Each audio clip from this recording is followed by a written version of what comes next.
Olá pessoal, tudo bem? Aqui é Israel Gonçalves novamente. Hoje eu quero trazer para vocês um estudo de caso da aplicação do planejamento experimental completo com 4 fatores e 2 níveis aplicado ao meio ambiente. É um trabalho que foi desenvolvido nesses anos anteriores por uma aluna de mestrado de uma universidade aqui de Pernambuco, e como são dados disponíveis para todos aqueles que consultarem na literatura científica através de um paper, de um jornal acadêmico, eu decidi trazer os dados para a gente fazer uma análise bem bacana. Com certeza, ao final dessa videoaula, vocês vão compreender muito bem a aplicação desse planejamento experimental. Vamos comigo? Eu utilizei para isso um software chamado Estatística, dentre muitos outros. Esse é um dos principais softwares que estão sendo utilizados no meio acadêmico, tá? Eu desenvolvi, só para vocês entenderem, essa análise de caso aqui para uma disciplina que eu tive no mestrado, no início do mestrado, no primeiro ano, uma disciplina de melhoria de processos, em que a gente aplicou bem o planejamento experimental completo, perfeito? O título do trabalho dessa pessoa é Biodegradação de querosene e produção de biosurfactante por Candalipolítica UCP0988 em água do mar em diferentes condições ambientais. Ou seja, o querosene ele foi, nesse exemplo, adicionado à água do mar. Imagine que houve um derrame em água do mar de querosene e essa pessoa utilizou esse micro-organismo chamado Candida lipolitica para fazer a biodegradação, ou seja, quebrar essas moléculas maiores, mais pesadas do querosene, desse hidrocarboneto, e transformar essas moléculas em CO2 e água, ou seja, fazer uma biodegradação completa para remediar esse ambiente, e esse ambiente dantes contaminado se tornar um ambiente mais propício para uso, tudo bem? E para isso ela fez alguns ajustes em diferentes condições ambientais, tá? Esse artigo ele foi publicado nessa revista científica Bioresource Technology no ano de 2012 por Silva JF. Perfeito? Vamos lá? Imaginem só. Aqui estão alguns dos fatores que Silva estudou, tá? Quais são esses fatores? Que a gente também chama de variáveis de entrada, tá? Ou variáveis independentes, porque essas variáveis, para existirem, não dependem de ninguém, ela depende dela mesma para existir. Diferente das variáveis de resposta, que a gente diz que são variáveis dependentes, porque dependem das variáveis de entrada ou fatores, tá? Quais foram os fatores que ela estudou e a interação desses fatores para cada, ou analisando cada variável de resposta? Quais foram os fatores?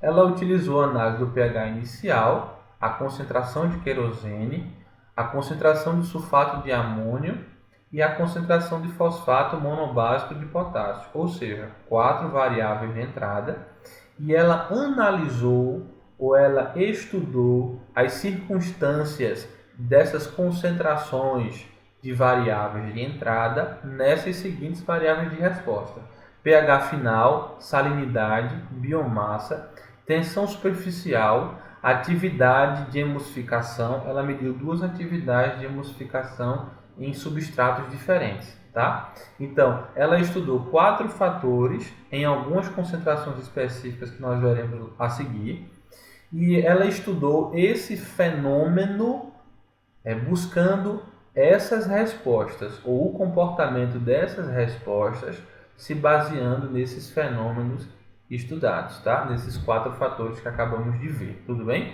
E aí eu convido você para a gente analisar como aplicar isso no estatística, tá? Olha só, aqui está o planejamento fatorial 2 elevado a 4, ou seja, 2 níveis elevado a 4 fatores, com 4 repetições no ponto central. Como curiosidade, é interessante notar que essas repetições no ponto central, elas transmitem para aquele que está desenvolvendo o experimento uma condição de estudar a curvatura do modelo, ou seja, como a gente está trabalhando num modelo, um modelo linear, quando a gente utiliza pontos centrais, a gente começa a enxergar se esse modelo tem uma tendência à não linearidade, ou seja, se ele tem uma tendência a ser um modelo do segundo grau, terceiro grau, um polinômio em si, tá? Além disso, com as repetições no ponto central, eu consigo estudar bem ou ter uma ideia da variabilidade completa do meu modelo sem precisar necessariamente fazer repetições em cada ponto experimental. Ou seja, se vocês observarem nessa tabela do lado esquerdo, vocês vão observar que existem as corridas padrão. E aí eu vou numerando de 1 a 20. Israel, por que 20 ao todo? Imaginem só. Se você tem um planejamento experimental de 2 elevado a 4, 2 vezes 2, 4, vezes 2, 8, vezes 2, 16. Ou seja, 2 elevado a 4, a quarta potência, é igual a 16. Até então já dá para imaginar que eu preciso de 16 corridas experimentais, tá? Essas corridas experimentais, elas precisam ser somadas às 4 repetições no ponto central que eu decidi utilizar. Israel, posso fazer 3 repetições, 5 repetições? Pode sim, tá? Essas 4 repetições no ponto central, elas transmitem uma condição de segurança maior.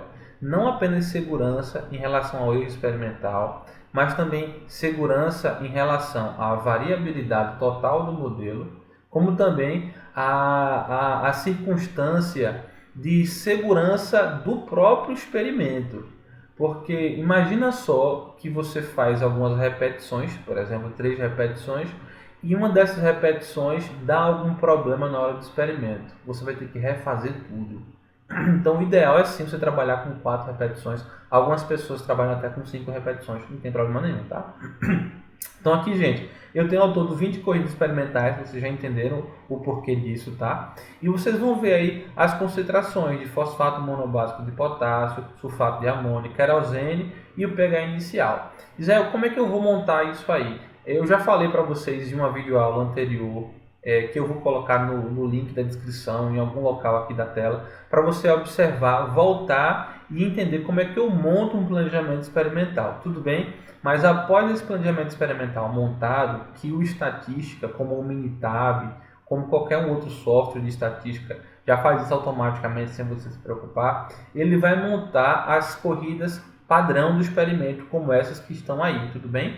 Depois que ele montar essas corridas, você vai para desenvolver o seu experimento, quer seja no laboratório, quer seja na indústria, onde você estiver, e após você obter os resultados dessas variáveis de resposta, que vocês podem observar aí a partir da sexta coluna, vocês estão observando que pH final, salinidade, biomassa, tensão superficial, atividade de emulsificação 1 e 2 são essas variáveis de resposta que nesse experimento essa pessoa começou a obter as respostas e montar essas respostas para cada uma das corridas experimentais que ele obteve, tudo bem? E aí, gente, só como curiosidade, eu quero levar vocês a olhar, observem só, a última coluna de atividade de emulsificação. Se vocês olharem lá para baixo, vocês vão observar que essas 4 corridas experimentais, que são corridas do ponto central, da linha lá de número, né? 18, que seria o 17 ali, né? 17, 18, 19 e 20, elas obtiveram, essa pessoa obteve os mesmos valores no ponto central, ou seja, 6. Aqui eu já consigo ver que houve uma redução muito grande na variabilidade. Então, para cá, isso aqui já vai me trazer com convicção uma variância explicada, talvez maior. A gente vai entender um pouquinho mais disso para frente, beleza? Israel, vê só, esse exemplo que você está dando é voltado especificamente à área da ciência, desenvolvimento de experimentos em laboratório. Então, eu concordo contigo, mas isso pode ser utilizado a qualquer coisa. Imagina só que você está fazendo um bolo, tá? Quais são os principais fatores de variação num bolo? Eu vou dizer com você. Olha só, a temperatura do forno, o tempo que a massa passa no forno. Se a gente for considerar agora os ingredientes, a gente tem a quantidade de farinha, a quantidade de leite. Se eu pegar esses 4 fatores, eu já teria um planejamento experimental de 2 níveis elevado a 4 fatores. E como variáveis de resposta, Israel, quais seriam? Por exemplo, sabor do bolo. O sabor do bolo é algo um pouquinho intangível, tudo bem. Mas se você transforma o sabor do bolo em algo que você consiga mensurar, como por exemplo o pH da massa, a aeração da massa, tensão superficial do recheio, e você caracterizar esses fatores físicos a um valor de sabor que isso possa trazer, eu sei que você está me compreendendo a respeito disso.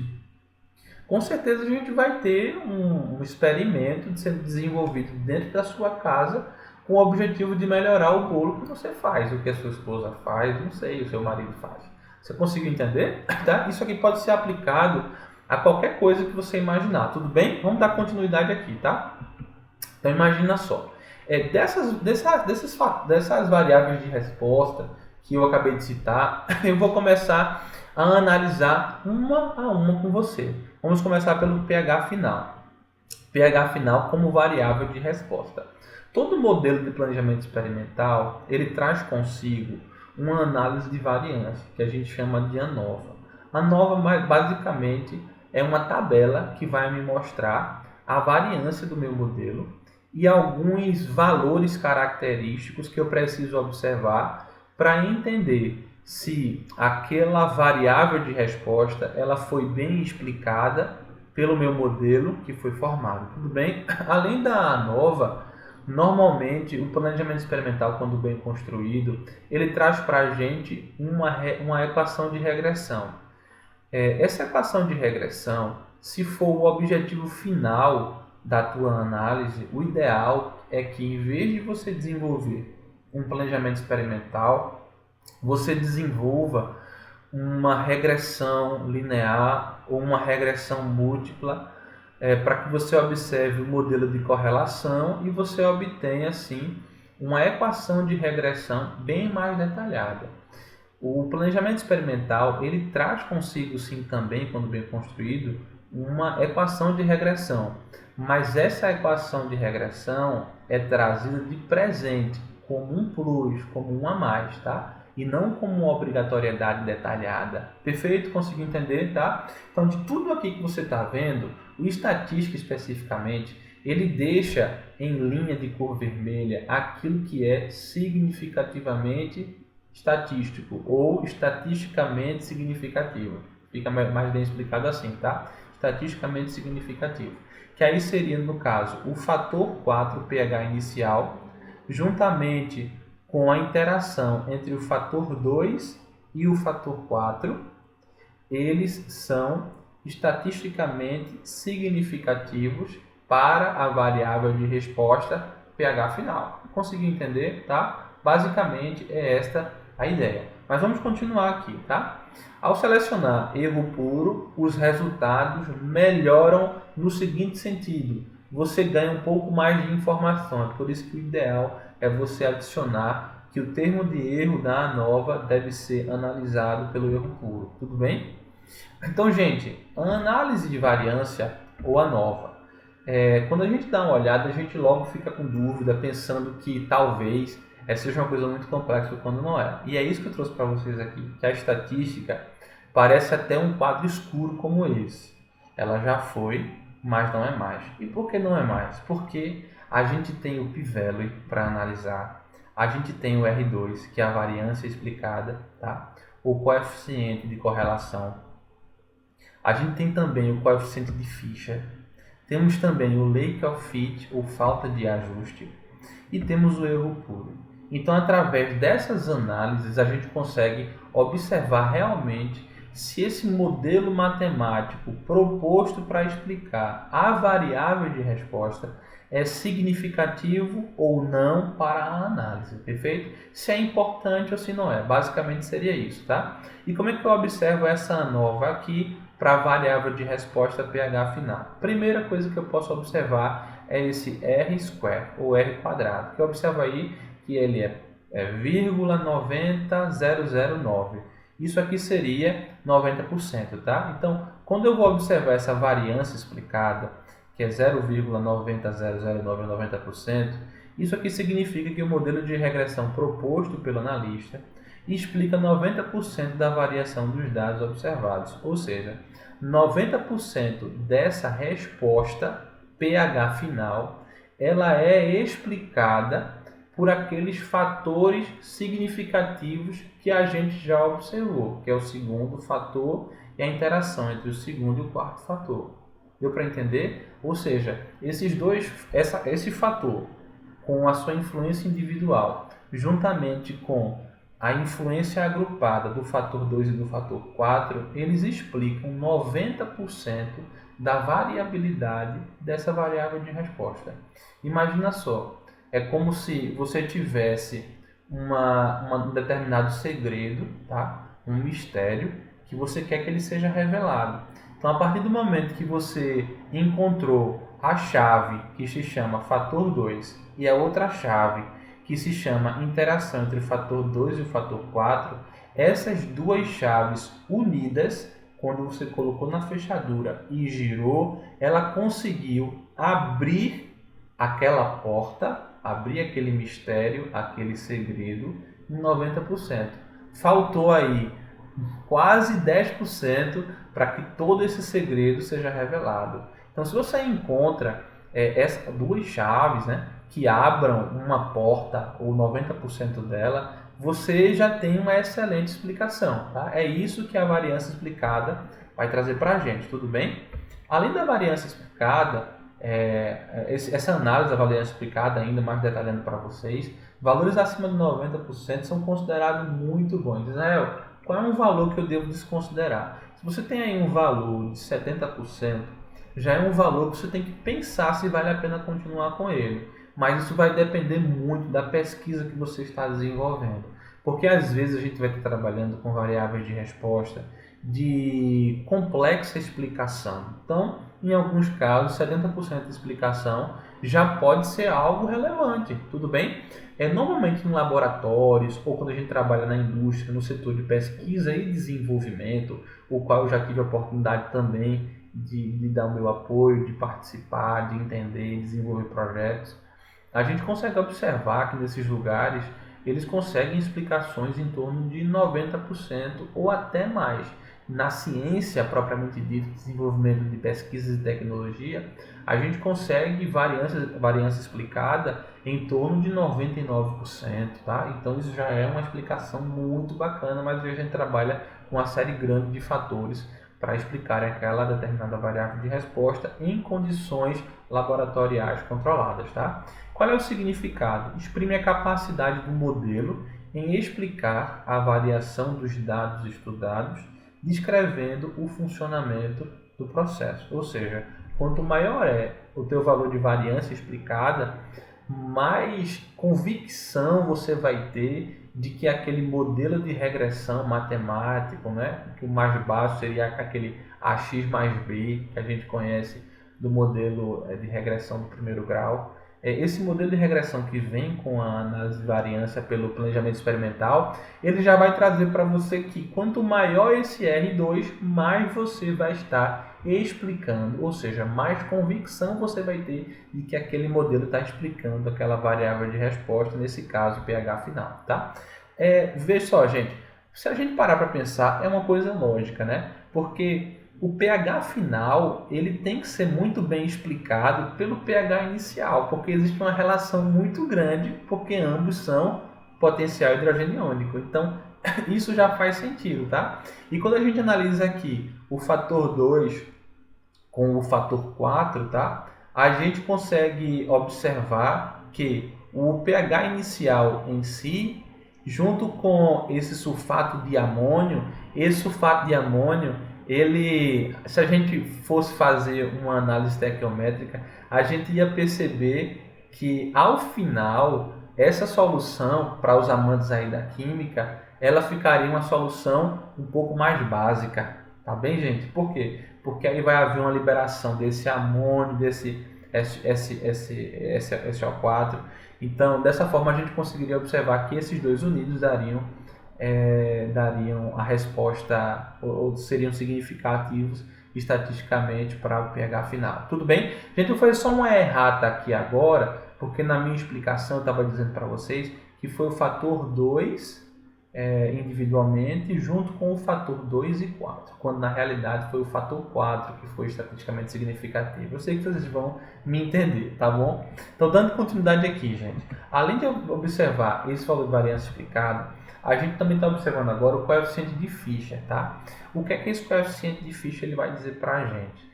Que se o valor de Fischer calculado ele for 4 vezes maior do que o valor de Fischer tabelado, a gente vai ter uma caracterização.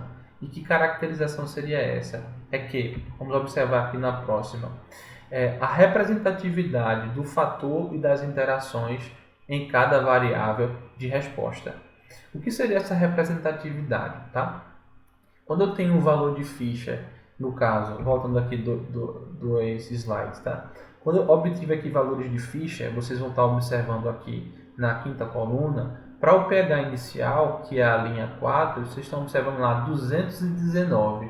Ou seja, 219 é um valor elevadíssimo, tá? Se eu fosse fazer a medição aqui do valor de F tabelado, com certeza eu ia encontrar um valor de 2 a 4 de F tabelado. 219 é muito mais do que 4 vezes maior, tá?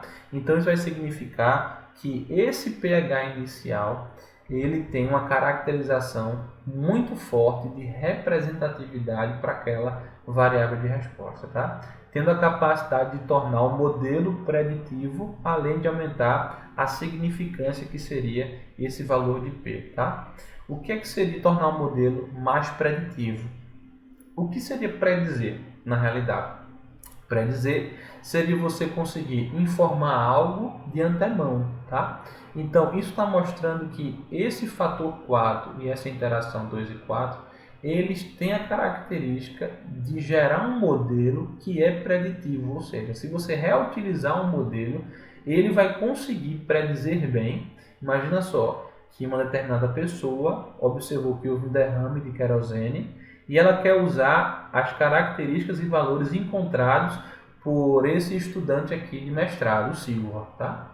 Então, ele pode utilizar todos os valores obtidos por Silva, porque eu consegui observar aqui que esse modelo de Silva, ele é um modelo que se tornou preditivo por ter um valor de coeficiente de Fisher 4 vezes superior, tá?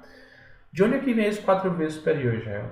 Seria aqui na análise. Para que o valor da relação MSR dividido por MSR, que seria essa média quadrática, a divisão entre elas, seja válido, tornando o modelo preditivo, este valor deve ser da ordem de acima de 4 vezes. Perfeito, gente? Tá? Então, dando continuidade aqui, além de observar o coeficiente de Fisher, a gente também tem que observar o p-value, ou valor de P, tá? Ou coeficiente de Pearson, que é um dos principais matemáticos que desenvolveu tantas coisas para a estatística, tá? Então, qual é o significado? Apenas o fator 4 e a interação 2 e 4 foram significativas para a resposta. Perceba que os piores valores de P correspondem também aos piores valores de F, tá bem, gente? Israel, vou voltar aqui para a gente observar o valor de P. Israel, quando é que esse fator é significativo? Ele é significativo quando eu obtenho valores de P que são inferiores a 5%. O que seria aqui 5%? Seria 0,05, que multiplicado por 100 daria 5%. Tá? Então, 0,000667 é inferior, muito inferior a 0,05. Da mesma forma, a interação entre 2 e 4 é bem inferior a 5%. Os demais, vocês vão observar que eles são superiores a 5%. Tá? Observando aí a interação entre 1 e 3, vocês vão analisar que ela deu 0,053, ou seja, 5,3%. Mesmo assim, ela não foi considerada como um fator significativo para entrar dentro desse modelo de equação matemática e da explicação da variável de resposta pH final. Tá, gente? Então, fazendo análise desse p-value. Análise. São aceitáveis valores até 5% ou 0,05, pois temos um intervalo de confiança de 95%. Tá? O intervalo de confiança normalmente utilizado é de 95%, quer seja na indústria, quer seja na pesquisa científica. Existem alguns casos de empresas que trabalham com 99% e outras que trabalham até com 70% ou com 80%. O que seria esse intervalo de confiança de 95%? Seria a confiança que você deseja obter fazendo essa tua análise, tá? Seria mais ou menos assim. Se eu quero um intervalo de confiança de 95%, eu só quero correr o risco de cometer um erro em 5%. Ou seja, eu estou sendo criterioso, tá? Quando eu diminuo meu intervalo de confiança, eu consecutivamente também estou aumentando o risco de cometer um erro. Vocês vão ver aí em outras videoaulas que esse erro é o que a gente chama de erro do tipo 1, tá? Dentro do teste de hipótese, mas aí fica para outro momento, tá? Você precisa observar é que esse intervalo de confiança ele precisa estar nessa característica ideal, que seria esses 95%, tudo bem? Esse significado, né, demonstra a representatividade do fator e das interações em cada variável de resposta. Quando você observar o fator e as interações, se o valor de P for inferior a 5%, isso mostra a representatividade de cada um desses fatores na variável de resposta, tá? Tem um gráfico muito bacana que a gente observa quando desenvolve um planejamento experimental coerente, com repetições no ponto central, ou então com repetições em ponto experimental. A gente observa que ele nos dá uma superfície de resposta. Essa superfície de resposta seria do primeiro grau, tá? A gente obtém aí, se vocês analisarem bem, né? Na vertical, a gente vai ter lá o pH final, que é a variável de resposta que a gente está estudando. Lá embaixo, a gente vai obter do lado esquerdo o pH inicial e do lado direito o sulfato de amônio, tá? Esse vermelhinho seria o maior valor pela legenda, o maior valor de pH. E o verdinho seria o menor valor de pH. Quanto maior o valor de pH, mais alcalino o meio. Quanto menor o valor de pH, mais básico o meio. Ou seja, se o ideal para você é ter essa variável de resposta pH final no nível o mais alcalino possível, o que é que você teria que fazer? Olha lá para baixo, para o lado esquerdo, no pH inicial. Você vai estar observando no pH inicial que para obter esses maiores valores de pH final, você precisa ter também os maiores valores de pH inicial. Então, quanto maior for o teu pH inicial, maior também será o pH final. Mas observando em conjunto com o sulfato de amônio, que é o outro fator, quanto menor a concentração de sulfato de amônio, é que você vai ter o maior valor do pH final. Então, para obter o maior valor do pH final, você precisa ter o maior valor do pH inicial com o menor valor do sulfato de amônio, tá? Isso aqui é muito bacana porque imagina só que você quer maximizar o rendimento de uma reação dentro da indústria e você está estudando temperatura com tempo de reação, tá? Ou temperatura com catalisador. Então você vai observar aqui temperatura com tempo de reação, por exemplo. Imagina só que seja esse mesmo exemplo. Para você ter o maior rendimento, você teria que ter a maior temperatura com o menor tempo de reação. Seria basicamente isso. É um gráfico muito útil para a gente observar ou para maximizar ou minimizar o resultado da variável de resposta de interesse. O que é que a gente tem que fazer com os nossos fatores de entrada? Isso é muito interessante, tá? Além disso, a gente pode observar esse lack of fit, ou falta de ajuste. O que é que significa a falta de ajuste? Olha só, olha lá o valor de P. Se o valor de P para a falta de ajuste fosse significativo, isso significaria que existe falta de ajuste, porque essa falta de ajuste seria significativa estatisticamente, o valor de P seria inferior a 5%.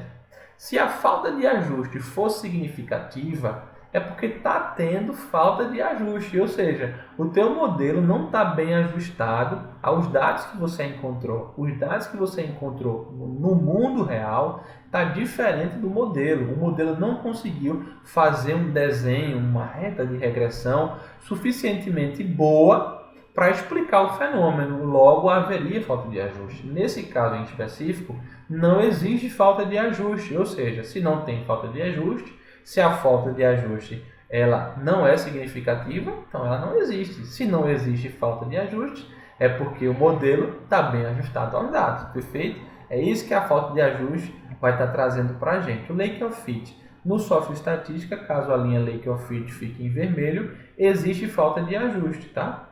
Significado. Se houver falta de ajuste, o modelo não descreve bem os dados e a reta não se adequa bem aos pontos experimentais. Então, fazendo aqui um aprofundamento, um detalhamento.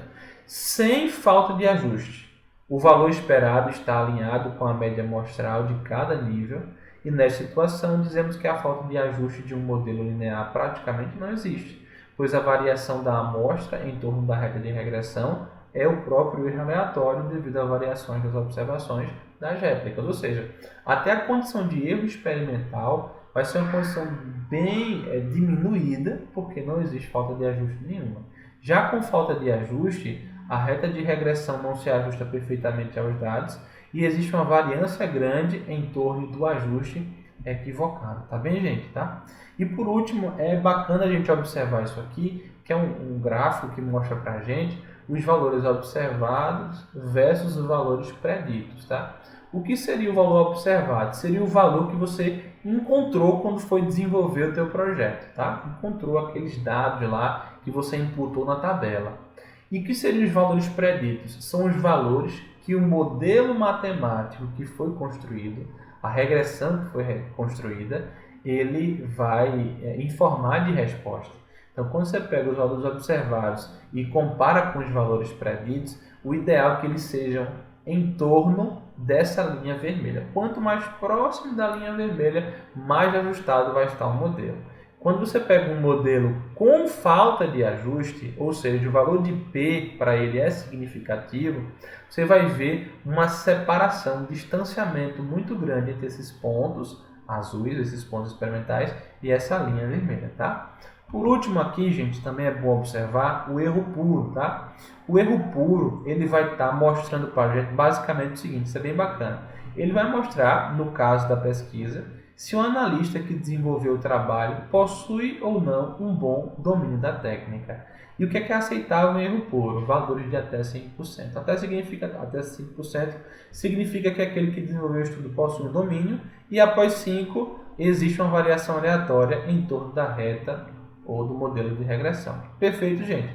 Além disso, é interessante a gente observar o Pareto, o gráfico de Pareto, tá? O gráfico de Pareto, como aí está escrito, indica a representatividade dos fatores e das interações na variável de resposta, sendo significativos após o p-value. Essa linha vermelha que está passando vertical, de p igual a 0,05 ou 5%, é a linha a partir da qual, quando esses fatores passarem, a gente vai estar observando que quando esses fatores passarem dessa linha, eles têm significância estatística, tá? Nesse caso, o pH final e essa união, né, entre o 1 e o 3 passaram desse valor de 5%. Isso aqui é o Pareto SE, que é o Pareto com efeitos padronizados, tá? Além do Pareto FE, a gente tem também a opção de retirar a seleção Plot Standardized Effects e logo após tirar esses efeitos padrões, a gente vai observar um outro tipo de Pareto, tá? Esse segundo Pareto aqui, ele vai estar mostrando para a gente a influência dos fatores ou interações em cada variável de resposta.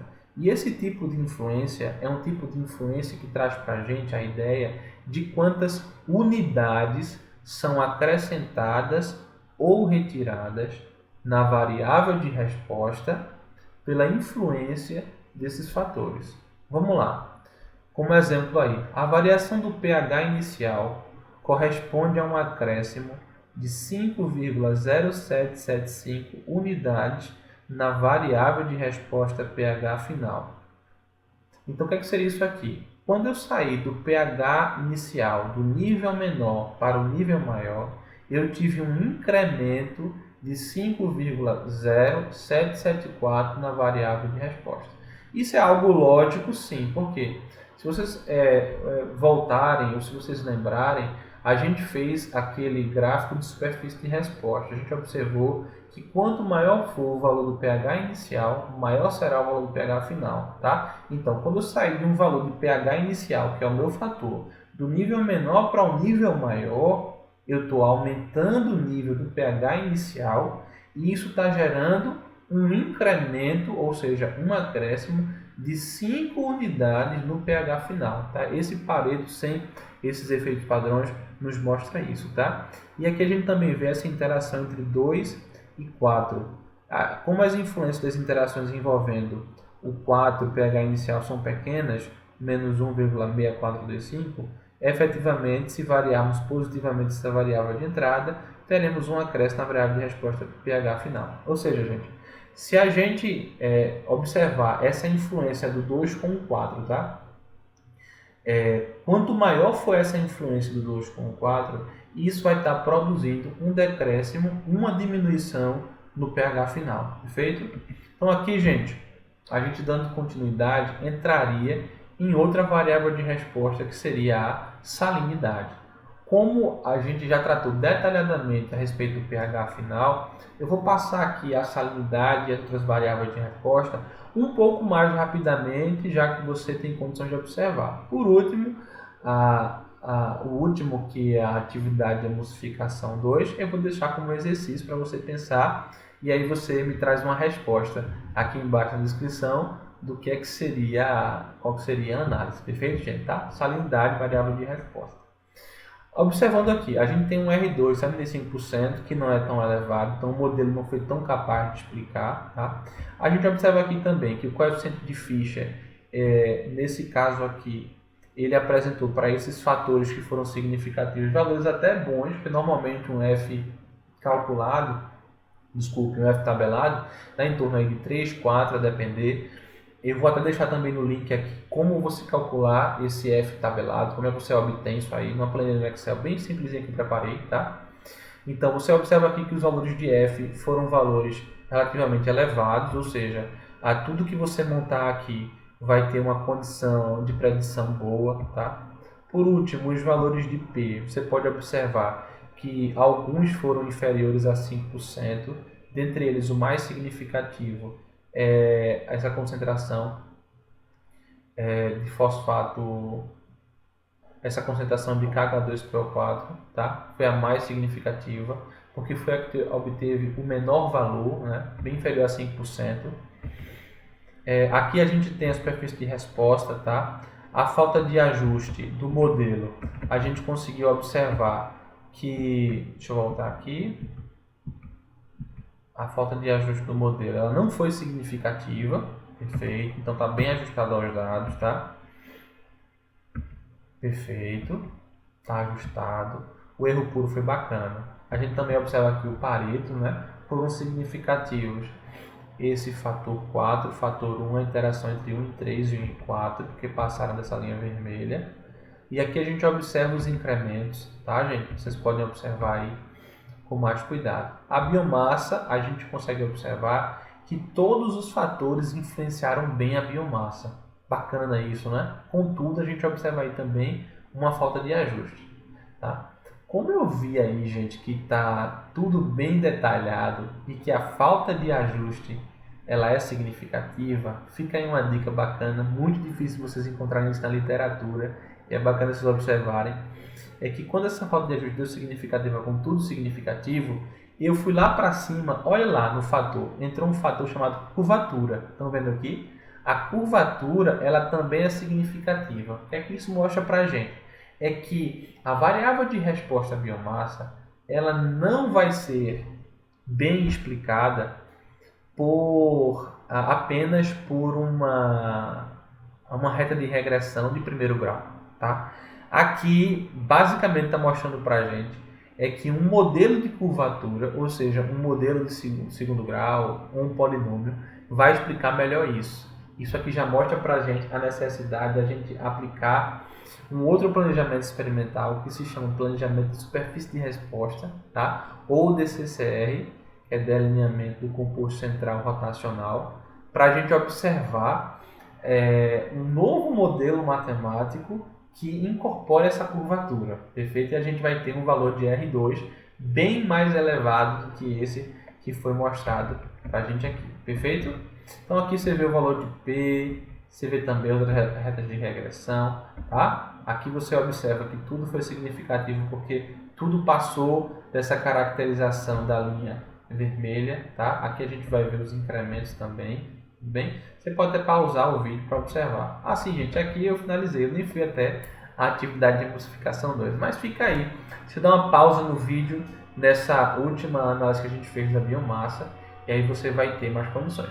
Ficou ainda com alguma dúvida, quer mais conhecimento ainda, você pode ir aí nessa referência que eu mostrei, é só colocar lá no Google, você obtém esses mesmos dados, ou até na tabela que está lá em cima, você obtém os dados, e você pode desenvolver isso, tá? Tá com dúvida de desenvolver no Estatística, no Minitab, me chama, que eu posso dar todo o suporte que você precisa. Tudo bem, gente? Foi um prazer estar com vocês nessa videoaula em que a gente fez uma análise bacana no planejamento experimental de 4 fatores com 2 níveis, até então com 5 variáveis de resposta.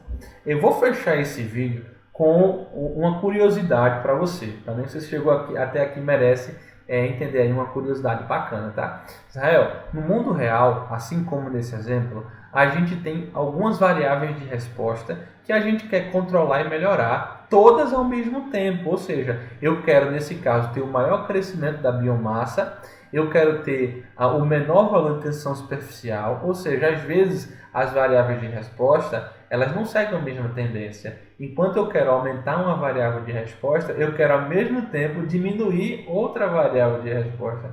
Citando aqui um exemplo básico para você, tá? Imagina só que trabalhando dentro de uma empresa, basicamente a gente pode aplicar isso aí em qualquer que seja a organização, e você quer aumentar a rentabilidade e diminuir custos, tá? É o que todo mundo está querendo. São duas variáveis de resposta inversamente proporcionais. A gente quer aumentar uma e diminuir a outra, tá? Então, nesse sentido, o que é que eu posso fazer com os meus fatores? Porque vai ter fator que, se eu aumentar, eu vou estar aumentando o custo e aumentando a rentabilidade e a lucratividade. Mas eu não quero, eu quero que esse fator fique num valor ideal em que eu consiga obter o melhor valor possível para o meu fator lucro e para o meu outro fator custo. Eu quero ter o menor custo possível, o maior valor de lucro possível, mantendo o meu fator, a minha variável de entrada, naquele valor específico. Israel, como é que eu consigo pegar todos os meus fatores e colocar os valores ideais neles para que eu tenha o melhor valor possível para cada variável de resposta, para todas as variáveis de resposta simultaneamente? Isso se chama desejabilidade. Desejabilidade a gente pode ver aí em outra aula. É só você colocar um comentário que quer saber um pouquinho mais sobre desejabilidade, que eu gravo um conteúdo específico para você. Fechou? Tudo de bom para vocês, gente. É sempre um prazer estar aqui. Não deixem de tirar as dúvidas.